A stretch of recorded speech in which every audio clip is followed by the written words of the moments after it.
Eternal Sunshine of the Spotless Mind with Jim Carrey. How many people have seen it before? Okay. I guarantee you'll have a different experience tonight, whatever you had before. This was a movie that I showed in South America 3 times, in Colombia and Venezuela, and actually the third time a woman actually had a mystical experience. It's her first mystical experience in her life, right in the middle of the movie.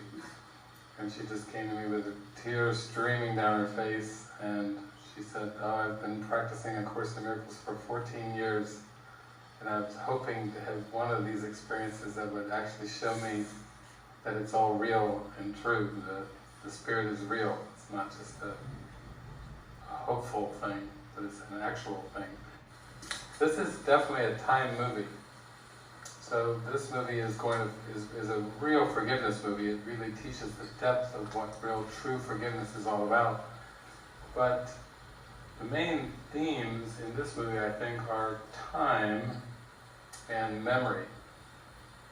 And we could say that as far as separation or grievances packed down in the unconscious mind, that if it was like an inverted pyramid, at the bottom of the dreaming mind and the sleeping mind is this belief in separation.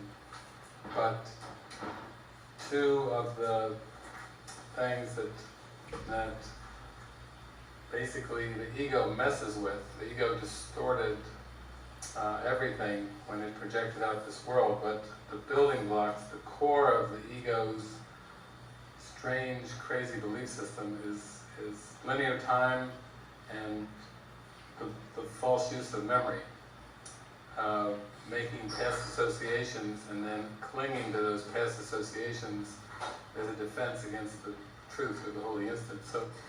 So this movie is a great, great forgiveness movie in which I think the first thing I'll say to help it make more meaningful is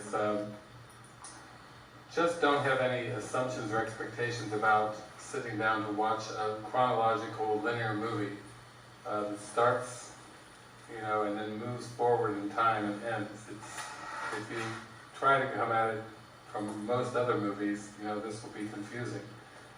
I actually was at a movie theater and I saw one man get up in the middle of the movie and walk out grumbling it's the worst movie he's ever seen, but I think probably it's because he was probably looking for a linear movie like most movies we're used to.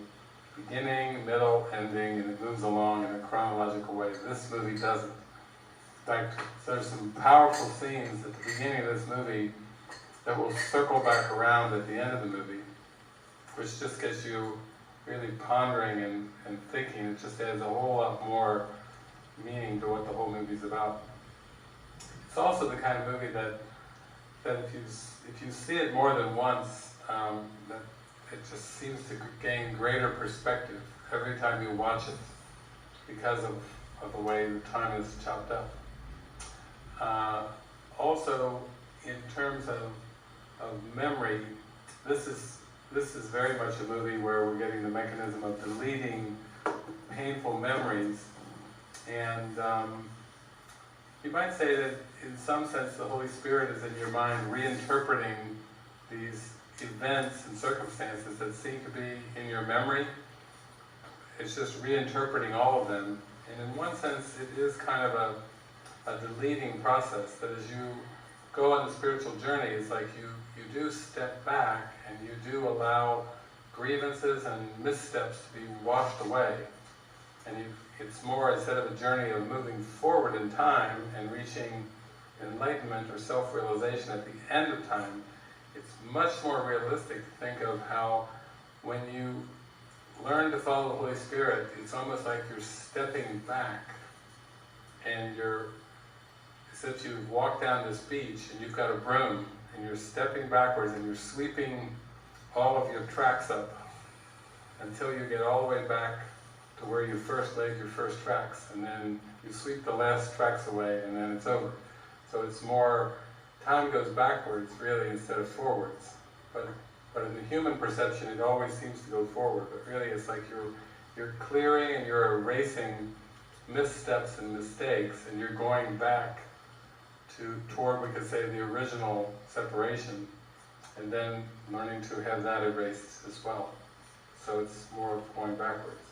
This movie gives a little bit of sense of that, because there's the painful memories that are trying to be erased, and there's a fear that there'll be some kind of loss when that happens. But actually, there is no loss. It's just a beautiful experience, and the deleting continues, and the false associations get erased.